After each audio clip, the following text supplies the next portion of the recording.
یہ بات پھر مکہ میں آگ کی طرح پھیل گئی کہ عثمان رضی اللہ تعالیٰ عنہ نے اسلام قبول کر لیا ہے، کیونکہ تب تو سارے کافر تھے، لوگ مسلمان ہو گئے ہیں تو وہ پانی نہیں دیتا تھا، بہت مہنگے داموں دیتا تھا۔ حضرت عثمان رضی اللہ تعالیٰ عنہ کا تعلق اس قبیلے سے تھا، ساتھ کشتیاں باندھ کر پھر کافروں کو مار مار کر بگایا، اور پھر مسلمانوں نے کہا کہ ہم زمین کے نہیں، ہم پانی کے بھی بادشاہ ہیں۔ تو آج کیا بنو گے؟ کیا بنو گے؟ مائک پکڑو نا ذرا۔ لوزر۔ پھر آپ کے چچا کو یہ بات جب پتہ لگی تو آپ کے چچا نے آپ کو باندھ کر کوڑے مارے، آپ کا کھانا پینا بند کر دیا۔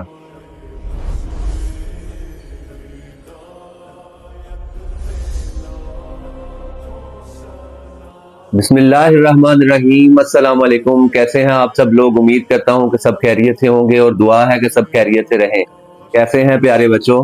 الحمدللہ۔ ماشاءاللہ۔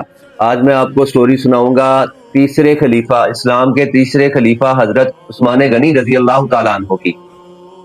حضرت عثمان رضی اللہ تعالیٰ عنہ بچپن سے ہی بہت سمجھدار، باحیا، شرمیلے اور کم بولنے والے تھے، بہت کم بولتے تھے بچپن سے ہی۔ اور حضرت عثمان رضی اللہ تعالیٰ عنہ مکہ کے ایک قبیلہ بنو امیہ میں پیدا ہوئے ہیں۔ کون سے قبیلے میں؟ بنو امیہ۔ ماشاءاللہ۔ بنو امیہ میں مکہ کے ایک قبیلہ بنو امیہ میں پیدا ہوئے ہیں۔ آپ رضی اللہ تعالیٰ عنہ کا تعلق ایک تاجر گھرانے سے تھا، بہت امیر گھرانے سے تھا، جو مکہ کے سب سے امیر گھر تھا ان سے آپ کا تعلق تھا۔ ایک رات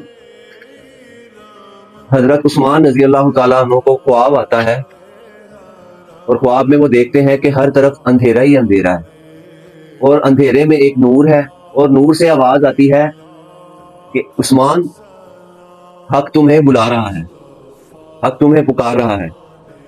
کیا آواز آتی ہے؟ حق تمہیں پکار رہا ہے۔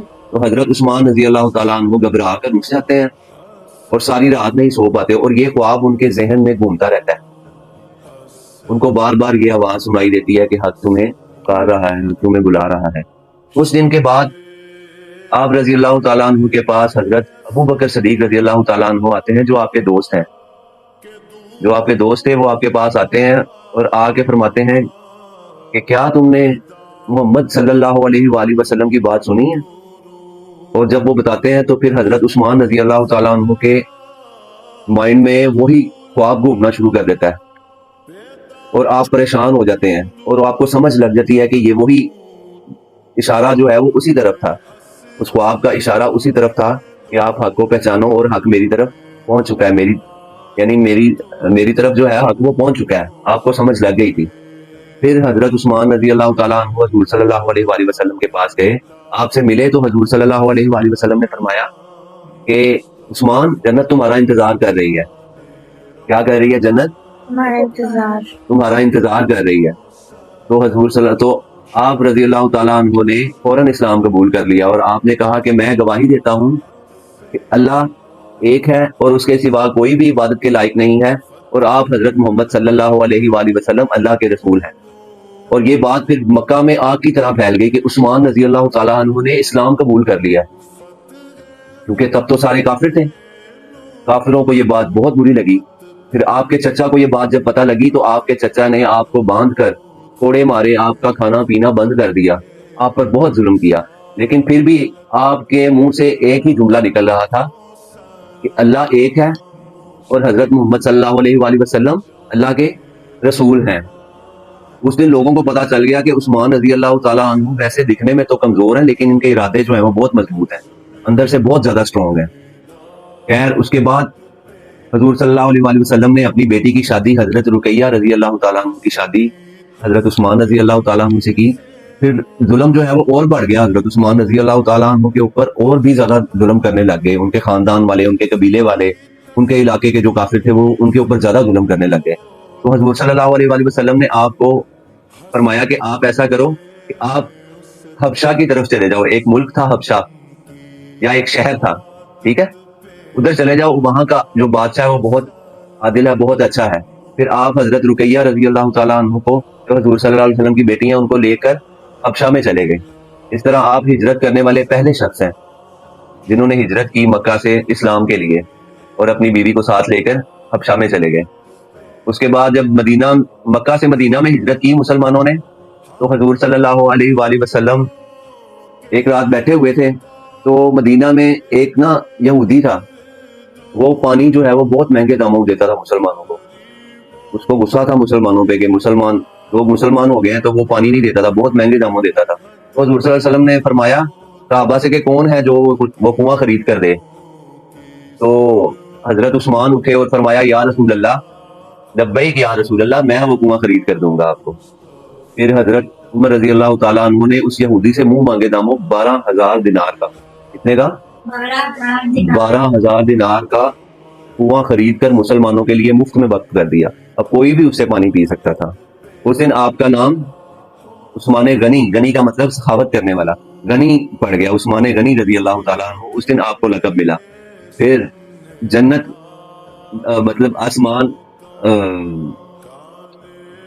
آسمان میں لوگ مطلب باتیں ہونے لگی کہ آج فرشتے باتیں کرنے لگے کہ اس عثمان رضی اللہ تعالیٰ عنہ نے آج جنت خرید لی ہے. کنواں نہیں خریدا، کیا خریدا ہے؟ جنت خرید لی ہے. اس کے بعد جب حضرت عمر رضی اللہ تعالیٰ عنہ کا آخری ٹائم آیا، آپ نے 6 صحابہ اکرام رضی اللہ تعالیٰ عنہ پر مشتمل ایک کمیٹی بنائی اور کہا کہ آپ اپنا خلیفہ جو ہے وہ چن لو، کوئی بھی اپنا خلیفہ ان 6 میں سے آپ سلیکٹ کر لو اور وہ نیکسٹ جو ہے وہ اسلام کے خلیفہ ہوں گے. حضرت عثمان 3rd خلیفہ پھر ایسے بنے ہیں. ان 6 لوگوں میں سے فیصلہ ہوا کہ حضرت عثمان رضی اللہ تعالیٰ عنہ جو ہے وہ اسلام کے 3rd خلیفہ بنیں گے. پھر یہ اعلان ہوا تو حضرت عثمان رضی اللہ تعالیٰ عنہ رونے لگے کہ اور دعا کی کہ یا اللہ اس بوجھ کو اٹھانے میں میری مدد کرنا. لوگ سمجھ رہے تھے کہ حضرت عثمان رضی اللہ تعالیٰ عنہ آ گئے تو اب اسلام جو ہے وہ کمزور پڑ جائے گا، لیکن حضرت عثمان کے دور میں رومانیہ، آذربائیجان، اس کے بعد کئی اور جو ملک ہیں نا وہ بھی فتح ہوئے ہیں حضرت عثمان رضی اللہ تعالیٰ عنہ کے دور میں. اس کے بعد جو مسلمان ہیں وہ زمین کے اوپر لڑائی لڑتے تھے. جو کافر تھے اس وقت کے، ان کو بڑا غرور تھا کہ ہم جو ہے وہ سمندر کے پانی کے بادشاہ ہیں.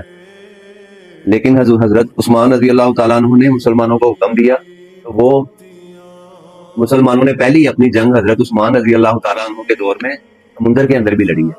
کہاں پہ؟ سمندر کے آپ اندر. کشتیاں باندھ دی گئی، ایک ساتھ کشتیاں باندھ کر پھر کافروں کو مار کر بگایا.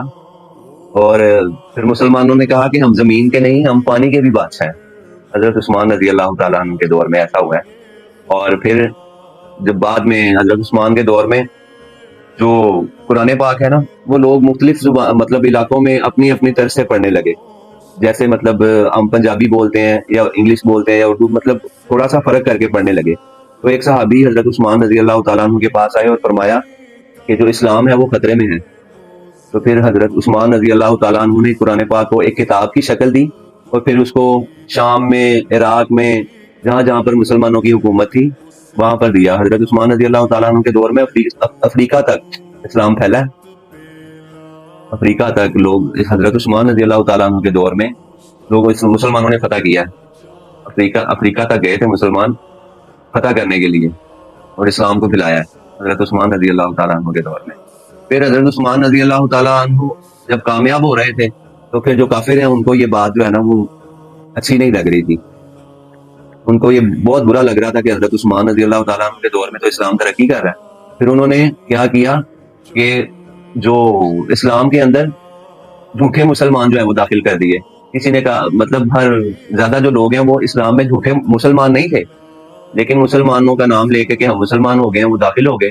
انہوں نے ایک فتنہ پھیلانا شروع کر دیا، جھوٹ پھیلانا شروع کر دیا اور حضرت عثمان رضی اللہ تعالیٰ عنہ کے خلاف بغاوت شروع کر دی. تو جو دشمن تھے انہوں نے جھوٹ پھیلانا شروع کر دیا کہ حضرت عثمان رضی اللہ تعالیٰ عنہ جو عہدے ہیں وہ اپنے رشتہ داروں کو دے رہے ہیں اور انصاف نہیں کر رہے. تو یہ فتنہ پھیلتے پھیلتے اتنا پھیل گیا کہ لوگ جو ہیں وہ مدینہ میں آ گئے آپ کے خلاف احتجاج کرنے کے لیے. تو صحابہ اکرام رضی اللہ تعالیٰ عنہ نے حضرت علی، حضرت حسن، حضرت حسین رضی اللہ تعالیٰ عنہ نے علیہ السلام نے کہا کہ ہم ان کے خلاف جو ہے وہ جنگ کرتے ہیں. تو آپ رضی اللہ تعالیٰ عنہ نے فرمایا کہ میں نہیں چاہتا کہ میری وجہ سے کسی کا بھی خون بہے. ٹھیک ہے، کیا فرمایا؟ میں نہیں چاہتا کہ میری وجہ سے کسی کا خون بہے. اور آپ کو یہ بھی بتاتا چلوں کہ آپ صلی اللہ علیہ وآلہ وسلم آپ سے اتنا پیار کرتے تھے کہ آپ نے اپنی 2 بیٹیوں کی شادی ان سے کی ہے. جب حضرت رقیہ رضی اللہ تعالیٰ عنہ کی وفات ہو گئی تو پھر حضور صلی اللہ علیہ وسلم نے اپنی دوسری بیٹی ام کلثوم رضی اللہ تعالیٰ عنہ کی شادی بھی حضرت عثمان رضی اللہ تعالیٰ عنہ سے کی. یہ میں آپ کو بتا رہا ہوں ایک ایڈیشنل ہو کے. اور اس کے بعد حضور صلی اللہ علیہ وسلم نے فرمایا کہ میں اس شخص سے کیوں حیا نہ کروں جس سے فرشتے بھی حیا کرتے ہیں. یہ شان ہے آپ رضی اللہ تعالیٰ عنہ کی. کیا فرمایا؟ میں اس سے کیوں حیا کروں جس سے فرشتے حیا نہ کروں. ٹھیک ہے, جس سے فرشتے بھی حیا کرتے ہیں. اتنی بڑی شان ہے آپ کی. اور پھر لوگوں نے آپ کے گھر کا محاصرہ کر لیا اور دیوار پھلانگ کر آپ کے گھر آ گئے. تو آپ رضی اللہ تعالیٰ عنہ جو ہے وہ قرآن پاک پڑھ رہے تھے اور آپ روزے کی حالت میں تھے.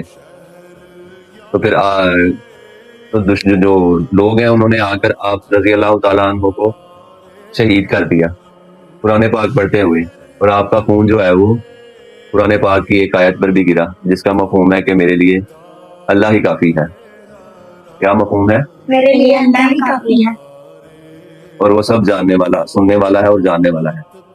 اس کے بعد جو ہے دشمن اتنے طاقتور ہو گئے حضرت عثمان کے خلاف. آپ رضی اللہ تعالیٰ عنہ کی جو لاش ہے نا وہ 3 دن تک اسی گھر میں رہی.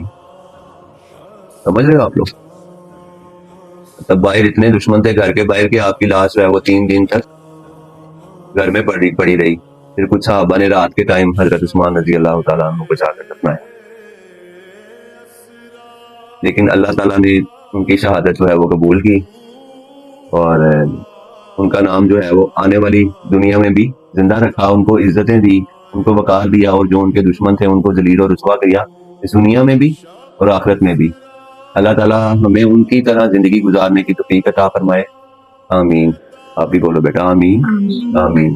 انشاءاللہ ابھی ہم سٹارٹ کریں گے اپنا کویسچن اینڈ آنسر سیشن, ٹھیک ہے, جس میں میں آپ رضی اللہ تعالیٰ عنہ کی زندگی کے بارے میں آپ سے کچھ کویسچنس کروں گا تاکہ مجھے پتہ چلے کہ آپ لوگوں نے اسٹوری جو ہے وہ حضرت عثمان رضی اللہ تعالیٰ عنہ کی زندگی کے بارے میں اچھے طریقے سے سنی ہے یا نہیں. ٹھیک ہے, تو ہم اب سٹارٹ کرتے ہیں اپنا کویسچن اینڈ آنسر سیشن.